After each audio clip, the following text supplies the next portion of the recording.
Hello students, welcome to my YouTube channel unlocking bio mystery. आज हम start करने जा रहे हैं 11th एनसीईआरटी का चैप्टर नंबर सेकंड। तो प्रीवियस लेक्चर में हम द लिविंग वर्ड को कंप्लीट कर चुके हैं। तो आज हम स्टार्ट करेंगे second chapter, biological classification. Since the dawn of civilization, सभ्यता के शुरुआत से, there have been many attempt to classify living organism. Living organism को क्लासीफाई करने के कई सारे प्रयास किए गए ह्यूमन के द्वारा। It was done instinctively, not using criteria that were scientific. लेकिन यहाँ पे जो क्राइटेरिया लिए गए थे वो साइंटिफिक नहीं थे, but born out of a need to use organisms for our own use। अब ये किस पर बेस्ड था? फॉर फूड, शेल्टर और क्लोथिंग। मतलब ये जो क्लासिफिकेशन था ये साइंटिफिक नहीं था। तो सबसे पहले जो साइंटिफिक तरीके से लिविंग ऑर्गेनिज्म को क्लासिफाई किया था वो एरिस्टोटल ने किया था। तो Aristotle was the earliest to attempt a more scientific basis for classification. मतलब अरिस्टोटल पहले ऐसे साइंटिस्ट थे जिन्होंने साइंटिफिक तरीके से लिविंग ऑर्गेनिज्म को क्लासिफाई किया था। ही यूज्ड सिंपल मॉर्फोलॉजिकल कैरेक्टर्स। इन्होंने क्या यूज करे थे? सिंपल मॉर्फोलॉजिकल कैरेक्टर यूज करे थे to classify living organisms. Living organism को क्लासिफाई करने के लिए।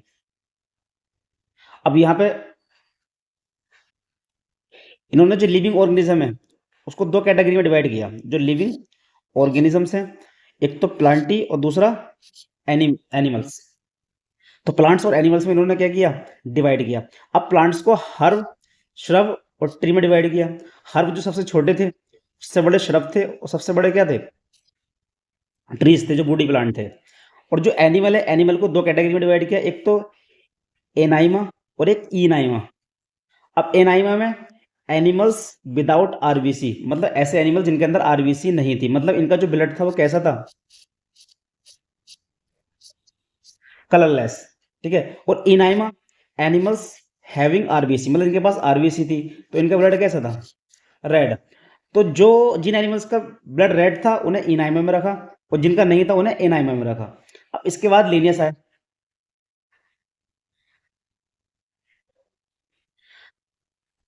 अब लीनियस ने क्या दिया?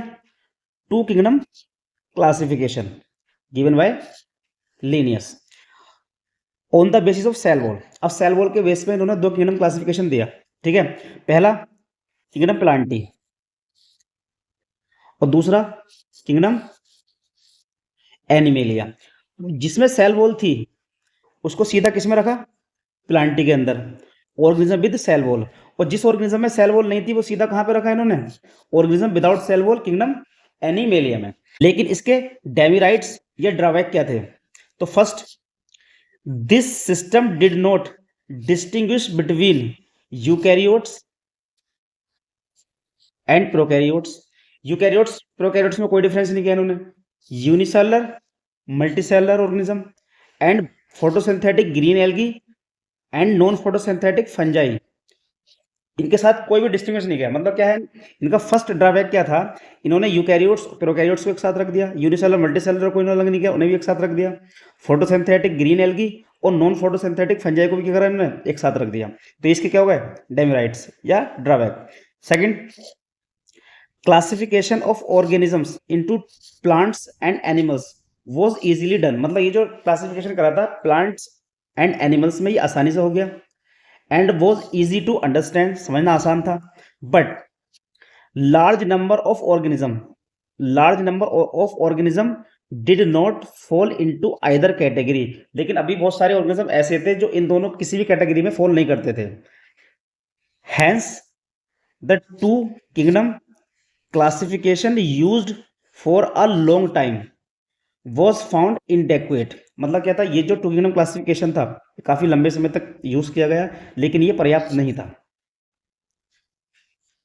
अब देखो यहाँ पे एक फ्लो चार्ट दे रखा है क्लासिफिकेशन का। सबसे पहले हमने लिया टू किंगडम क्लासिफिकेशन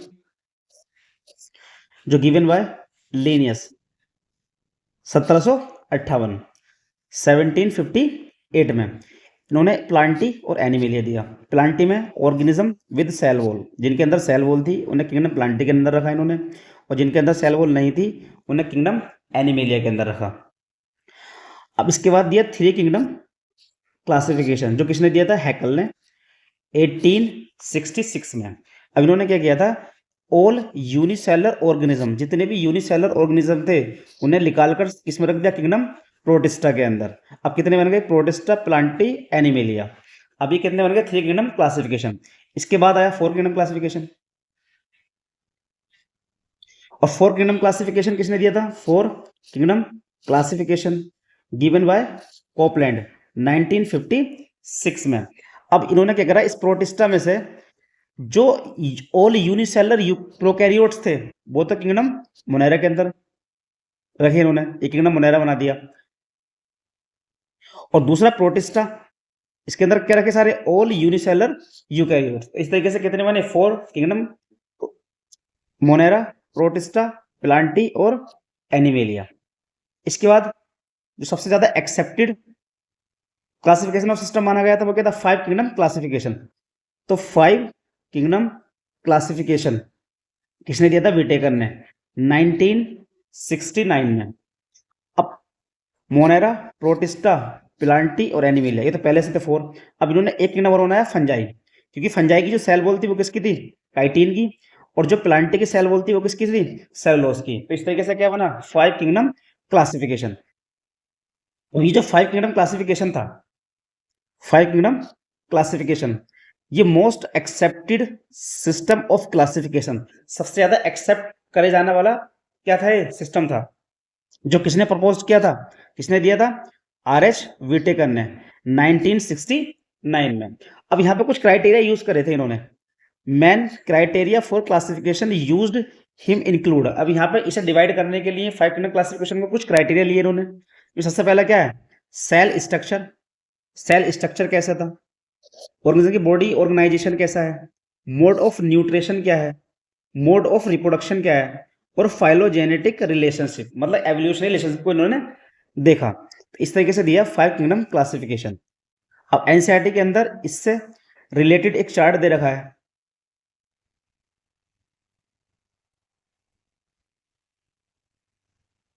ये दे रखा है, ठीक है। अब इस चार्ट में क्या है, किसके लिए, 5 किंगडम क्लासिफिकेशन के लिए। अब सबसे पहले दे रखे हमें कैरेक्टर्स, और यहां पर दे रखे 5 किंगडम क्लासिफिकेशन। तो सबसे पहला जो कैरेक्टर इन्होंने क्या लिया, सेल टाइप। अब किंगडम मोनेरा, इसमें सारे सारे कैसे थे, प्रोकैरियोटिक, यूकैरियोटिक, प्रोटिस्टा में भी, फंजाई में भी यूकैरियोटिक, प्लांटी यूकैरियोटिक, और एनिमेलिया में क्या, यूकैरियोटिक। मतलब जो सेल टाइप था मोनेरा के अंदर प्रोकैरियोटिक, बाकी सबके अंदर कैसे था, यूकैरियोटिक। इसके बाद इन्होंने सेल वॉल।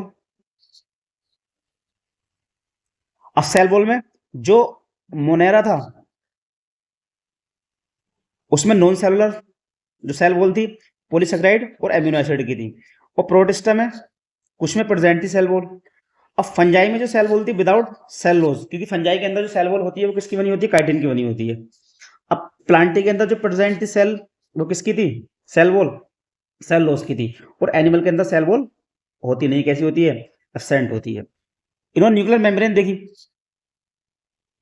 अब जो मोनेरा था उसमें तो न्यूक्लियर मेम्ब्रेन क्या थी, एब्सेंट, और बाकी सब में क्या थी, प्रेजेंट, प्रेजेंट, प्रेजेंट और प्रेजेंट।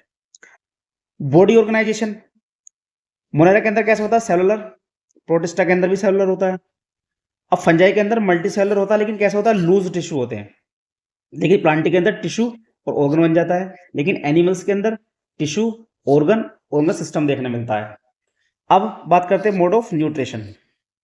अब इनका मोड ऑफ न्यूट्रिशन क्या है, तो जो मोनेरा है वो ऑटोट्रॉफिक होंगे। अब ऑटोट्रॉफिक में भी कीमोसिंथेटिक, मतलब केमिकल का यूज करके एनर्जी का प्रोड्यूस करेंगे, और दूसरे फोटोसिंथेटिक, जो सनलाइट की प्रेजेंस में एनर्जी प्रोड्यूस करेंगे।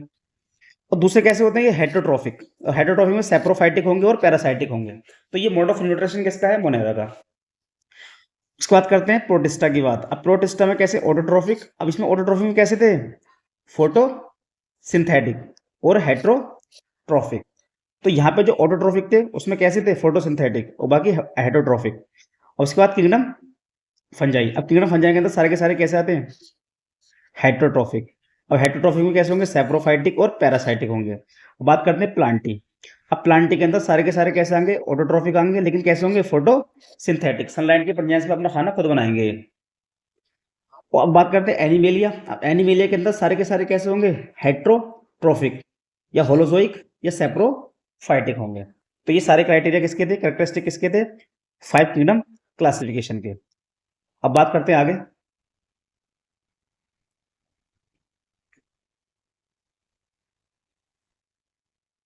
इसके बाद जो आया था वो 6 किंगडम क्लासिफिकेशन, जो किसने दिया था, कार्ल वूज ने। अब इन्होंने क्या किया, इन्होंने 3 डोमेन सिस्टम दिया, ऐसे को हम बोल सकते हैं 6 kingdom classification. Also been proposed divides the kingdom Monera. इन्होंने किंगडम मोनेरा को 2 डोमेन्स में डिवाइड किया। कितने डोमेन्स में डिवाइड किया, 2। लिविंग रिमेनिंग यूकैरियोटिक किंगडम, अब जितने भी यूकैरियोटिक बचे उसे 3rd डोमेन में डाल दिया। इसी को हम क्या बोलते हैं, 6 किंगडम क्लासिफिकेशन। अब देखो उन्होंने कैसे दिया। अब यहां पे देखा है, देखो यहां पे देखें डोमेन कितने थे, 3 डोमेन, आर्की, बैक्टीरिया और यूकेरिया। ये कितने डोमेन है, 3 डोमेन है। अब इसके अंदर कितने बने, 6 किंगडम बने। कैसे, अब इसके अंदर किसको रखा इन्होंने, आर्की बैक्टीरिया, और बैक्टीरिया के अंदर यू बैक्टीरिया, और बाकी जो यूकैरिया था इसके अंदर सारे के सारे क्या गए, प्रोटिस्टा, फंजाई, प्लांटी, एनिमेलिया, जो कैसे थे, यूकैरियोटिक थे। तो कितने हो गए, 1 2 3 4 5 6। तो ऐसे बना 6 किंगडम क्लासिफिकेशन। अब बात करते हैं आगे।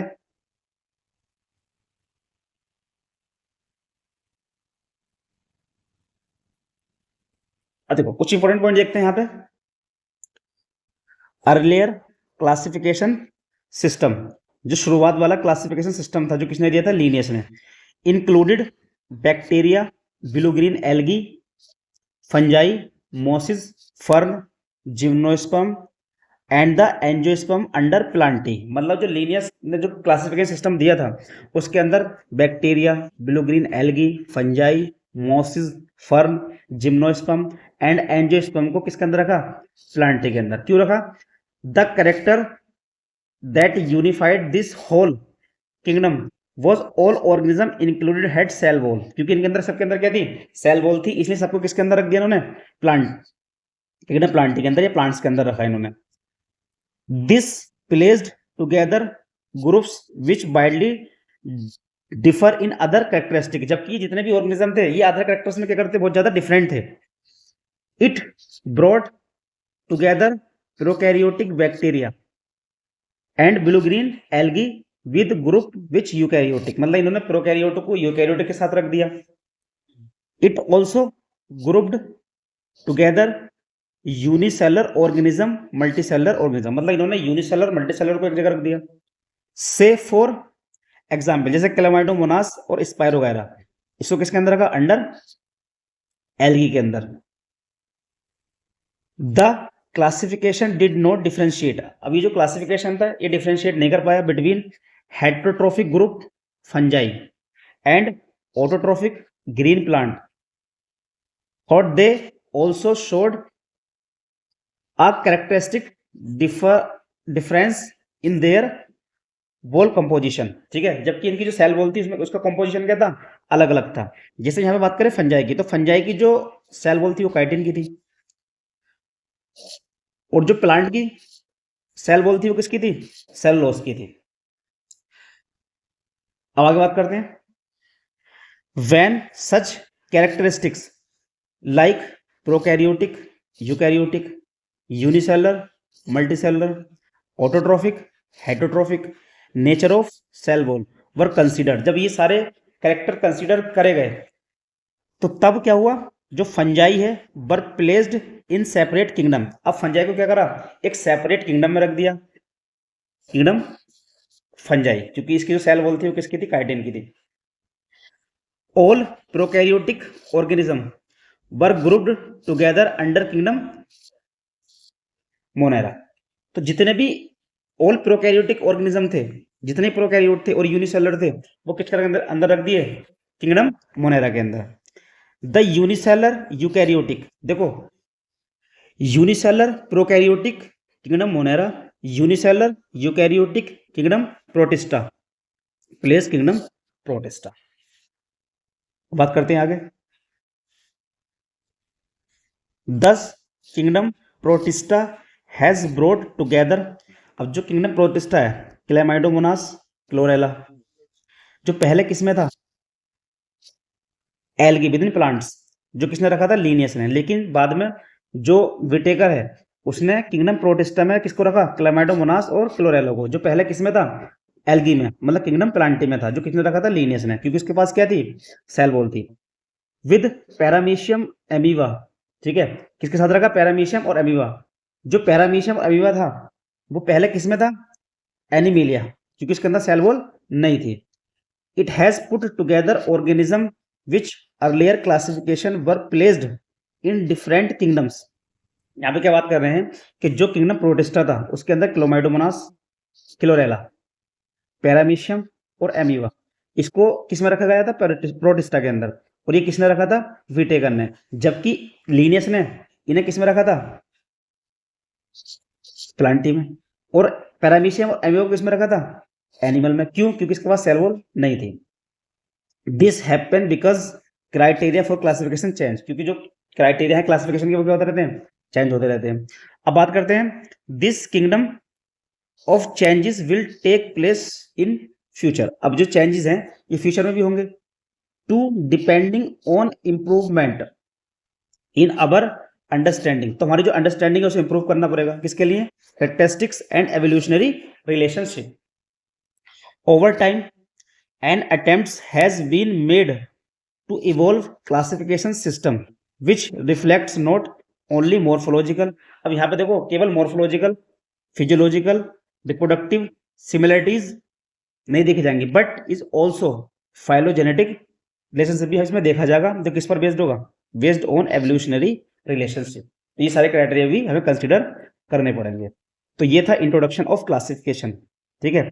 अब मिलते हैं नेक्स्ट लेक्चर में किंगडम मोनेरा के साथ, तब तक के लिए बाय।